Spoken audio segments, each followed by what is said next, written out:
Humans are sociable creatures by nature. To prosper in life, we require the company of others, and the strength of our bonds has a significant impact on our mental health and happiness. Being socially linked to people can help you cope with stress, worry, and depression, increase your self-esteem. On the other hand, a lack of strong social relationships can put your mental and emotional health at risk. It's vital to remember that social media will never be able to replace face-to-face human interaction. In order to trigger the hormones that relieve stress and make you feel happier, you must interact with individuals in person. Spending too much time on social media, ironically for a technology that is supposed to bring people closer together, can instead make you feel more lonely and isolated, and exacerbate mental health issues like anxiety and depression. If you're spending too much time on social media and are experiencing feelings of unhappiness, dissatisfaction, frustration, or loneliness, it's time to reevaluate your online habits and establish a better balance. Multiple studies have linked excessive social media use to an increased risk of sadness, anxiety, loneliness, and even suicide ideation. The most significant negative effects that social media has on our lives are feelings of inadequacy in your life or looks. Even if you are aware that the photographs you see on social media have been edited, they can still make you feel anxious about how you appear or what is going on in your life. Similarly, we're all aware that others only discuss the great aspects of their lives, rarely the sad points that everyone goes through.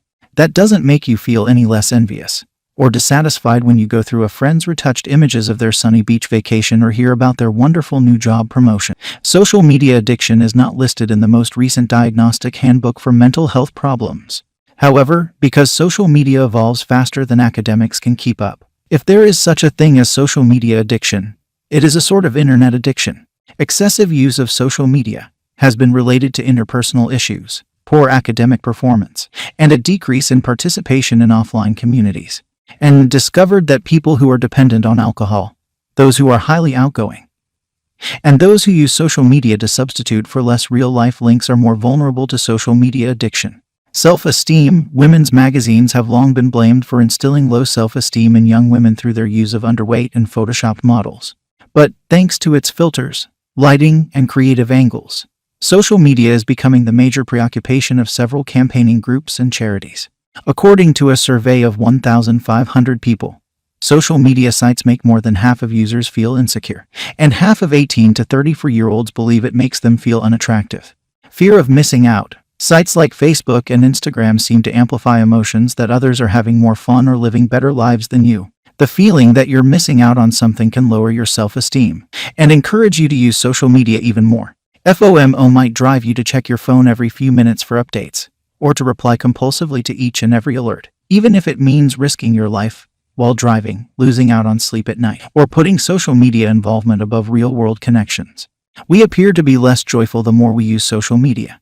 According to one study, using Facebook was associated to lower moment-to-moment happiness as well as lower life satisfaction. The more people used Facebook in a day, the lower these two variables became. In a way that other solitary pursuits don't, Facebook conjures up a sense of social isolation, rather than improving well-being, as frequent contacts with supportive offline social networks do.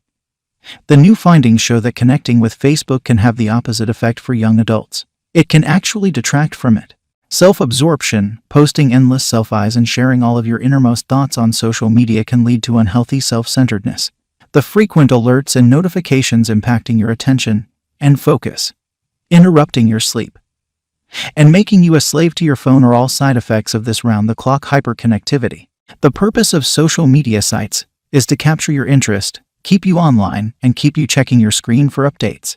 It's how businesses generate money. However, just like a gambling addiction, or a nicotine, alcohol, or drug addiction, social media use can lead to psychological cravings. When you get a like, a share, or a positive reaction to a post, your brain releases dopamine, the same reward chemical that you get after winning at a slot machine. Many of us rely on social media as a safety net.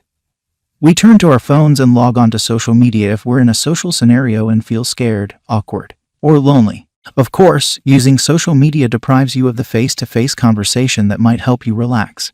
Your excessive usage of social media may be hiding other underlying issues like stress, despair, or boredom. You may be using social media to distract yourself from unpleasant feelings or self-soothe your moods if you spend more time on it when you're sad, lonely, or bored. Allowing yourself to feel can help you find healthy ways to control your moods, even if it's challenging at first.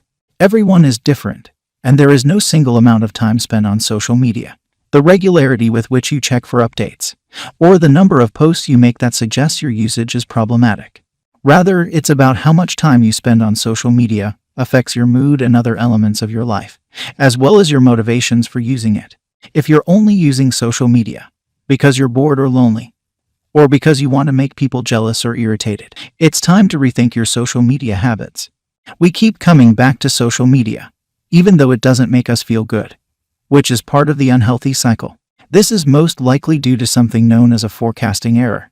We believe that obtaining a fix would make us feel better, but it actually makes us feel worse, due to the flaw in our capacity to forecast our own reactions.